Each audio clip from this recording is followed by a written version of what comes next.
Председателскиот кандидат на главната турска опозицијска партија вели дека Ердоган тоа го прави не само со неговата идеолошка политика, туку и решеноста да ја контролира Централната банка.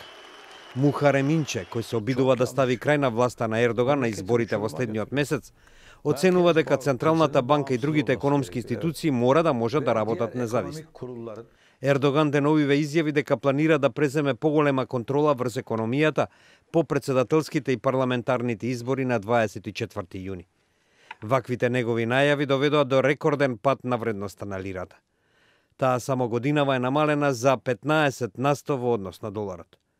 Победникот на изборите во наредниот месец, што ќе се одржат под воена состојба, наметната по неуспешниот државен удар во 2016 година, има нови извршни овластувања.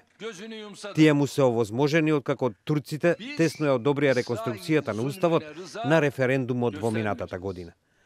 Овие измени стапуваат на сила по гласањето во јуни. Her şeyi yürütmeyi bir kişiye veren bir anayasa. Bu ilk kez olacak. Onun için bunu verirsek belki de bundan sonraki seçimler anlamsız olacak. Onun için vermemeliyiz. Yani bir faniye böyle bir yetki verilmez. Kimseye verilmemelidir. Bana da verilmemelidir. 54 годишниот Инче, жесток пратеник и поранешен наставник по физика, ја зацврсти неговата секуларистичка опозицијска републиканска народна партија, откако започна кампања во која се јави како водечки кандидат на опозицијата. Ben bir değişim rüzgarının estiğini görüyorum. Bu yaptığım mitinglerden, daha önceki yıllarda da gerek referandum sürecinde gerek ondan önce çeşitli defalar mitinglerde bulundum. Ve bu mitinglerde yakaladığım ivmenin şimdikiyle kıyasladığımda çok farklı olduğunu, korkunç bir rüzgar olduğunu, insanların heyecan duyduğunu.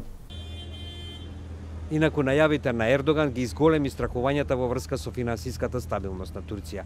Ердоган, кој сам за себе вели дека е непријател на каматните стапки, сака да ги намали трошоците за позајмување за да го зголеми кредитниот пораст.